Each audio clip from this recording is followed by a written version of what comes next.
What's going on, folks? Today, we're going to get to a job that I've been trying to get to for a long time. I meant to do this about a month and a half ago in mid-July.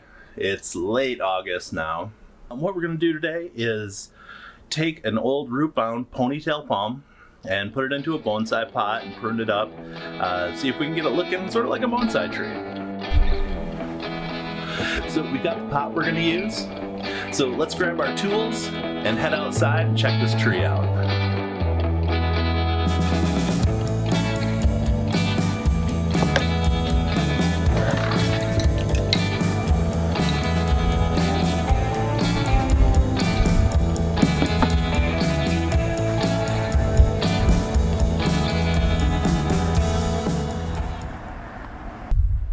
So I've had this tree since about 2007 or 2008, somewhere in there. I bought it at an IKEA. It was in like a little 3-inch pot, just a tiny little tree. So I've had it since then. Now it's 2019. I have only repotted it, I think maybe twice. Potted in a pretty decent potting soil. It's Fox Farm Ocean Forest, so it does have that going for it, but I'm sure it's quite root bound. And I can't wait to see what it looks like when we pull it out of the pot. So like I said, I have lived with this in Chicago. I lived with this in the mountains out west, up above like 7,000 feet where it's super low humidity. I lived out on the porch all summer. I rarely water this tree. It would sit out on the porch. It would be 10%, 15% humidity during the day in the mountains. Intense sunlight, and I would water it maybe a few times throughout the summer. I don't water it in the winter, and it seems to have done pretty well for it. And I also think that's contributed to the nice texture that the bark has. So let's check that out. So as you can see, this has a really nice texture here, kind of like little plates have formed here. And it's really kind of gnarly looking. You can see how there's some like compression going on right here. But yeah, just great bark texture. And you can kind of see why they call it an elephant's foot from this angle. You can kind of see where the hoof or the foot or whatever they call it in an elephant would be, also from that angle.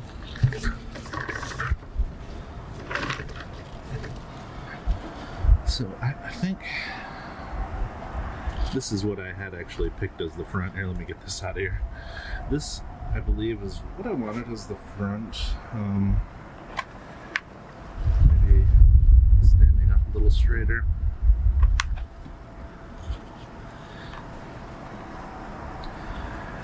But under here you can see I did do a trunk chop on this. Now this tree was about maybe 2 to 3 feet taller than it was here, what you see now. So you can see here, I went in and trunk chopped it here.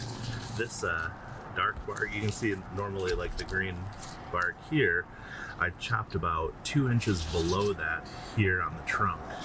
So you can imagine there was like the brown bark up to there, and then these green shoots were at least 3 feet tall. So I mean, they were coming way up here. This was a giant tree. So because the tree was so big, it wasn't really fitting in our apartment that well. So I decided to try and figure out how much I could prune this thing.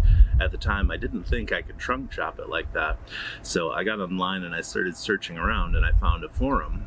It's like a gardening forum. I tried to find it for this video.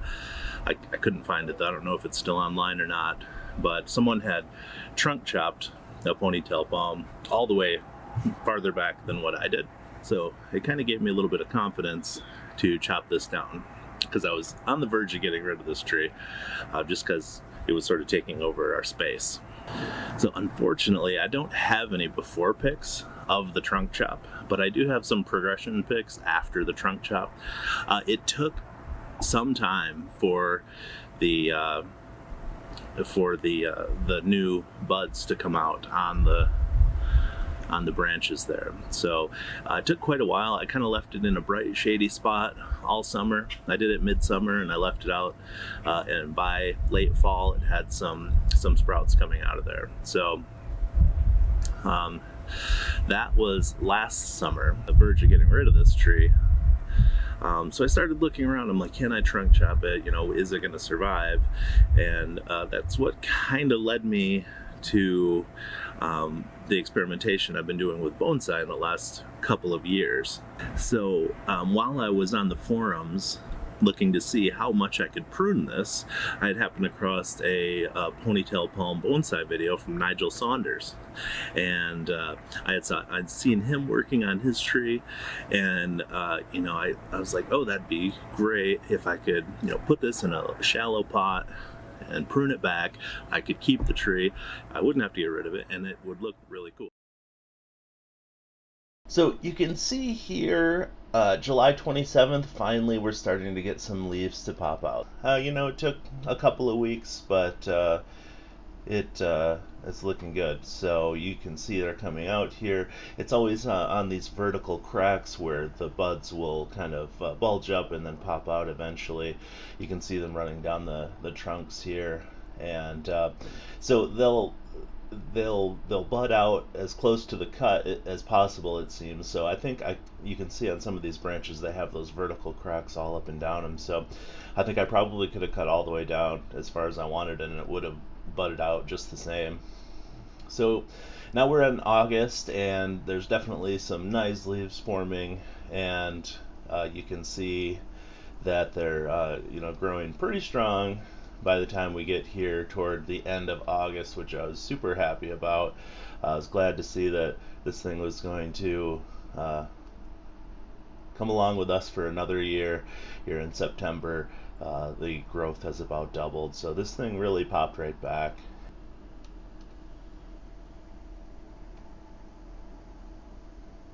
January is the last pick I have before we did this video, so let's get on with the rest of this. I did the trunk chop last year. I didn't repot it because I wasn't sure it was going to live. So that's what has led us to this point. It's thriving now. It's looking great.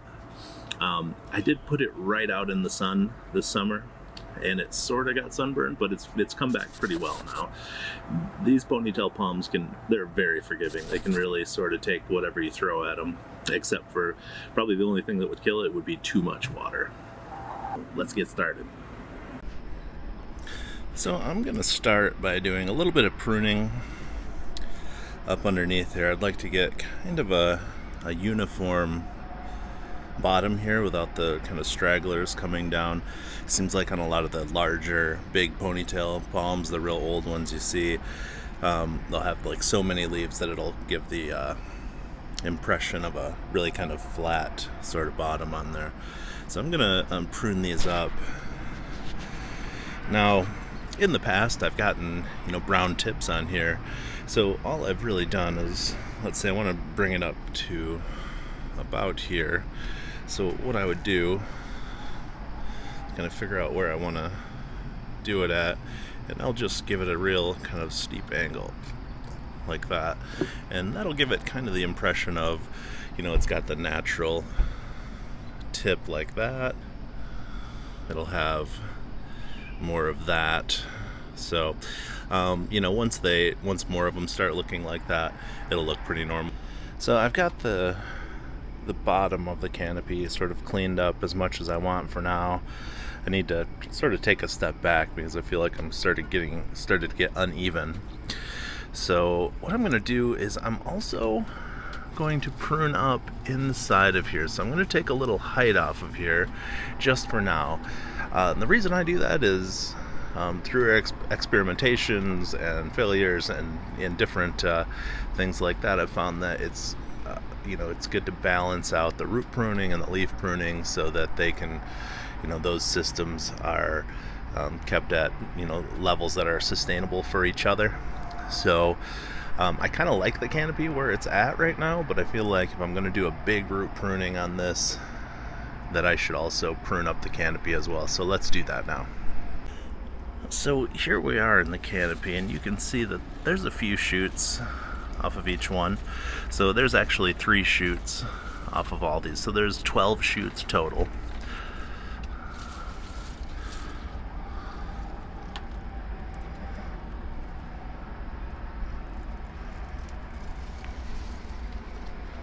So what I'm gonna do is, you can see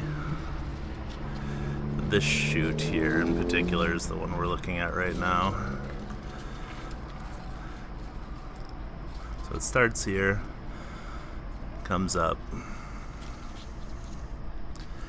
So I'm gonna take it off about right here.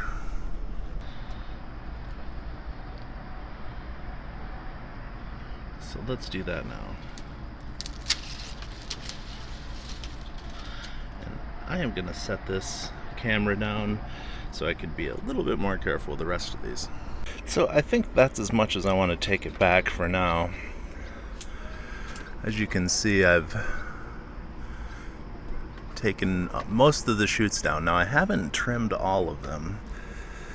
So for example, if you can see this one's quite a bit smaller than the rest of them.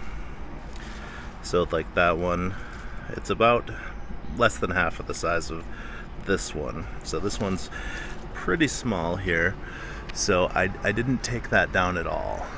I wanted to give that a chance to catch up, and I did that for a couple of them here. So the ones that were quite a bit stronger than the rest, I trimmed back a little bit farther. But that's what we're looking at for now. I'll have to take I need to take a step back and look at it again. No, I think I'm just gonna leave it for now. Wait till I get it into the bonsai pot and then see what I think about it. All right, so we got the canopy trimmed up. It's time to take a look and see what these roots look like. So let's get this guy out of the pot.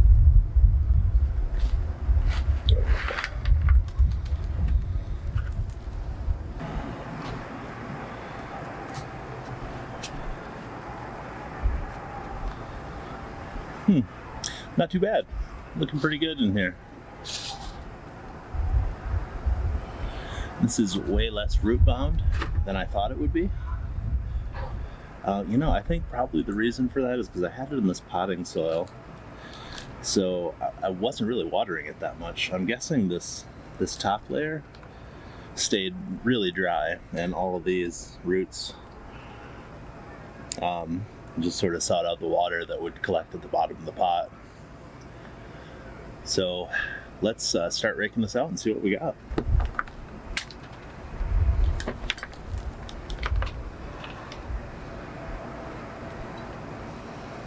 So since there's no way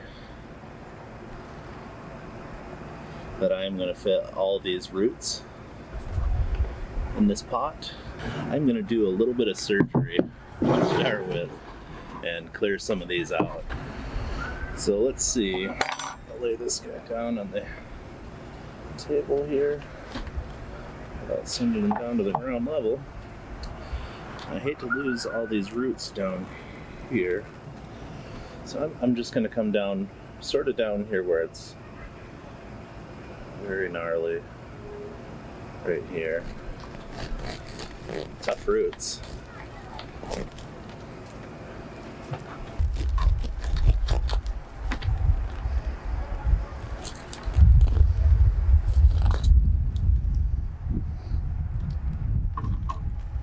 Now we got something we can work with here. Good little root ball here. Plenty of roots left to work with though. So let's see what we got. Okay. Let's proceed.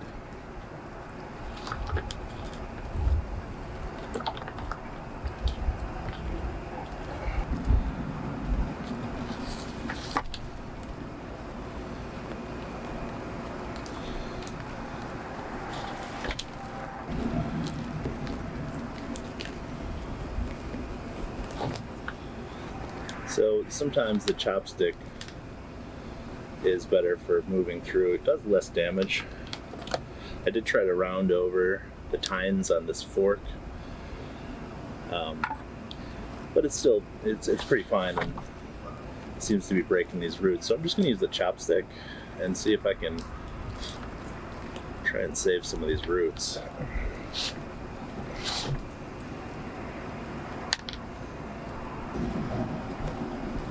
So I imagine I'm going to have to actually water this, get used to watering this a lot more than I used to. Used to be I would water it, maybe once in the winter and a few times during the summer, just because it was in regular potting soil. I'm going to be putting it into a bonsai mix, so I am going to use some pine bark in the mix, but it's going to be pretty free draining, a lot more free draining than this is, so we'll see how it adapts to its new environment.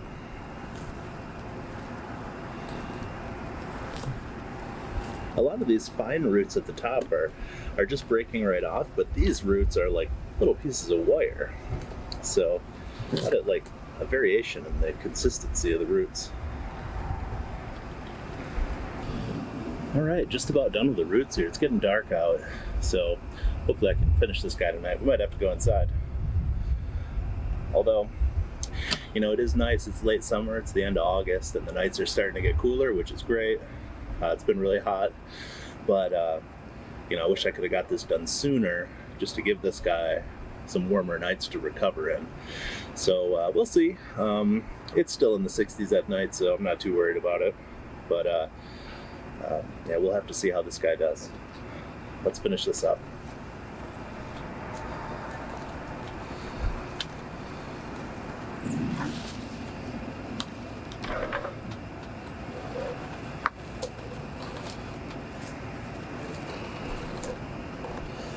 So some of these roots are definitely going to have to go.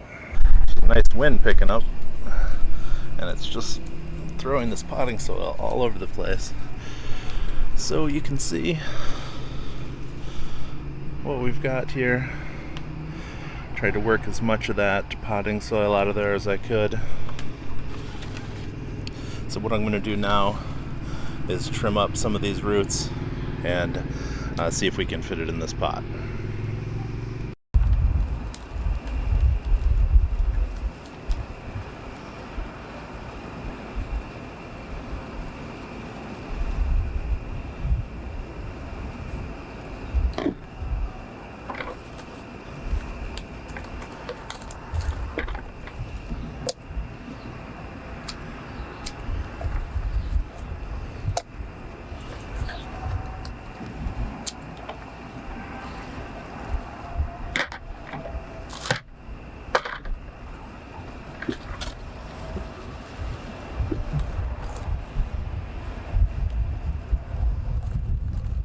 So that is what we're going for the front. Might set up a little higher than that. So these are the drainage screens. There's 4 big drainage holes, and I'm just going to be using these as the drainage screens.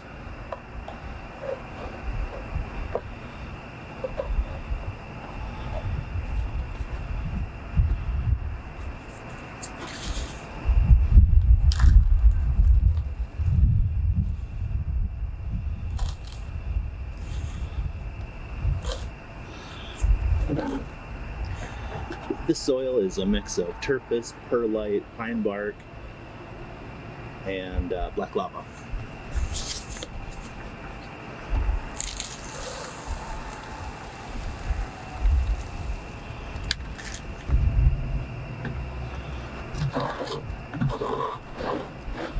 Okay, so next I'm just going to work this soil. These are really wiry roots, so I need to work out the air pockets with this chopstick.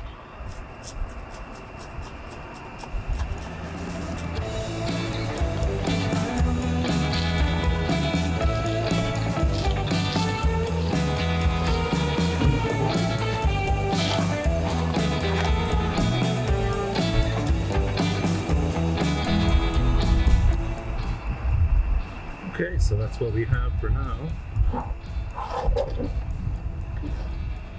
This is the back. Actually, this would kind of make a good front too. I don't think there's really a bad side to this. I really liked this as a front because it kind of shows off that elephant's foot. So we'll pull back a little bit here. Take a look. So I'm not going to water it right away since I did a root pruning. So since this is a palm, I'm going to not water it tonight. I'm going to let it go for a day or two just to let any kind of wounds on the roots heal over. And once that's done, then I'll give it a good water. And hopefully this thing will make a great recovery.